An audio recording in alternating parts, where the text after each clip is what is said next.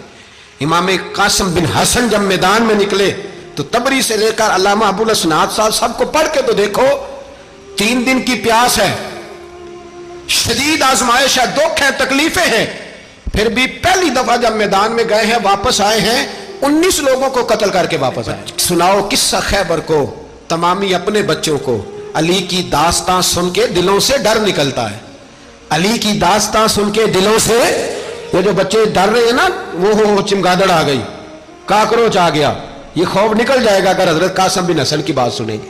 درجنوں لوگ آپ نے قتل کیے۔ ایک دفعہ آئے کہا چاچا یزید کا لشکر تو بڑا بزدل ہے، اگر چند قطرے پانی میرے حلق سے گزرے تو میں سارے کاٹ کے لے آؤں گا آپ کے پاس، چند قطرے۔ لیکن تھوڑی دیر گزری، عمر بن سعد کہنے لگا اکیلے اکیلے جاؤ گے تو علی کا پوتا ہے، یہ سب کو مار دے گا، اکٹھے جاؤ۔ چاروں جانب سے تیر برسے، ایک تیر لگا آ کے گردن کے پیچھے، بس جناب سیدنا قاسم بن حسن گھوڑے سے نیچے گرے تو جناب زینب حوصلہ کر کے آنسو سمیٹ کے کہنے لگی میں دیکھ رہی ہوں پردے کے پیچھے سے حسین میرے بھائی کا بیٹا گر گیا ہے، جا اسے اٹھا کے لا۔ حضرت امام حسین ان کو اٹھا کے لائے تو امام حسین نے سینے سے لگایا ہوا تھا تو ان کے پیر، ان کا قد لگتا تھا امام حسین سے زیادہ ہے، اٹھا کے لایا، لٹا دیا گیا۔ امام حسین کے اپنے بڑے بیٹے میدان میں نکلنے کو علی اکبر نام ہے۔ جب جن لوگوں نے حضور کو نہیں دیکھا تھا وہ جب کہتے نا ہم نے نبی پاک کا دیدار نہیں کیا تو بتاؤ کس طرح کے تھے، تو بتایا جاتا تھا کہ جناب علی اکبر کا دیدار کرو، ہم شبیہ مصطفیٰ۔ اور جب وہ گلیوں میں نکلتے تھے تو عورتیں چھتوں پہ چڑھ جاتی۔ جناب علی اکبر رضی اللہ تعالیٰ عنہ تلوار لے کے میدان میں نکلے، جوان بیٹے دینے بڑے مشکل۔ او یارو رٹا کیا ہے یہ تو بتاؤ، کہ ظالم آدمی حکمران، یار یہ رٹا ہے، ایک ظالم کا رستہ روکنا ہے، اس رٹے کے لیے ہم شبیہ مصطفیٰ۔ جناب سیدنا امام علی اکبر میدان میں نکلے، بڑے لوگ مارے، بڑے، پھر ایک تیر ان کے بھی گلے میں لگا، اور جب وہ گرے نا زمین پہ تو حضرت امام حسین دوڑ کے آئے، دوڑ کے، اور جب تشریف لائے تو ان کے گلے سے تیر کھینچا تو ایک جملہ لکھا ہے صاحب تبری نے، اس نے حد کر دی، کہنے لگے تیر کھینچا تو امام حسین کی آنکھوں میں آنسو آئے، کہنے لگے کاش جناب ابراہیم آج میرے سامنے ہوتے تو میں انہیں کہتا کہ آپ نے تو بیٹا ذبح کرتے وقت آنکھوں پہ پٹی باندھی تھی، دیکھو میں کھلی آنکھوں سے بچے ذبح کر رہا ہوں، کھلی آنکھوں، کاش جناب ابراہیم خلیل ہوتے تو انہیں کہتا۔ جناب علی اکبر بھی شہید ہوئے۔ حضرت علی اصغر کو تو اچانک اٹھایا تھا امام حسین، باہر نکلے تو گردن پہ تیر لگا تو 6 مہینے کا بچہ وہ بھی شہید ہوا، خون اچھالا آسمان کی طرف تو کہا مولا دیکھ لے میں نے 6 مہینے والا بھی نہیں بچایا، وہ بھی دے دیا ہے۔ پھر حضرت عباس کو بیٹیوں نے کہا کہ اب نہ، کچھ کہتے ہیں پہلے شہید ہوئے، کچھ نے لکھا بعد میں، کہ اب ہم سے پانی کے بغیر نہیں رہا جاتا، تو جناب عباس پانی کا مشکیزہ لے کے نکلے باہر، ایک ہاتھ کٹا، دوسرے پہ مشکیزہ وہ بھی کٹا، پھر پانی تو بھر لیا تھا لا نہ سکے، پھر گردن کٹی تو شہید ہوئے۔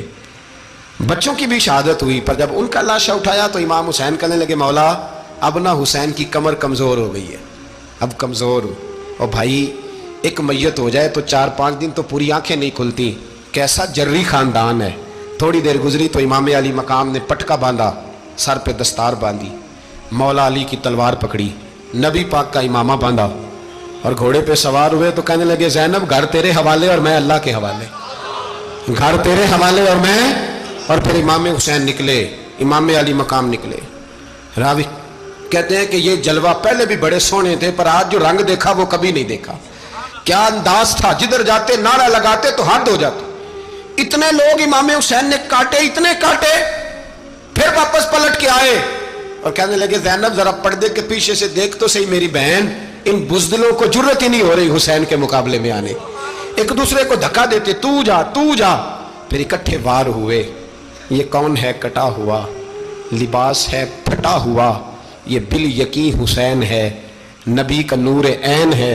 پھر چاروں جانب سے تیر برسے تو امام علی مقام چونکہ نماز کا وقت ہو گیا تھا، اترے گھوڑے سے، خون بہ رہا تھا، گرم ترین ریت سے تیمم کیا، سر سجدے میں رکھا، اور جب شمر آپ کی گردن کاٹنے لگا تو کہنے لگے ٹھہر جا ذرا رب سے ایک بات کر لینے دے، اور پھر بولے امام حسین، کہنے لگے مالک تو اب بتا کہ حسین سے راضی ہے کہ ناراض ہے، تو بتا۔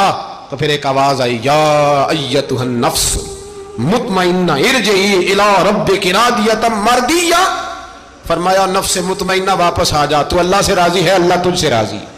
امام حسین وہاں شہید ہو گئے۔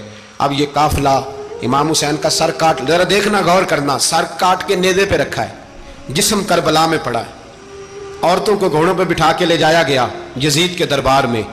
یزید پہلے عبید اللہ ابن زیاد نے بدتمیزی کی، پھر یزید نے کی۔ سعودی عرب کا ایک مولوی بول رہا تھا، سعودی عرب کا، ان سے بھی بڑا عشق ہے، جس نے تقریر سننی ہو میرے پاس ہے۔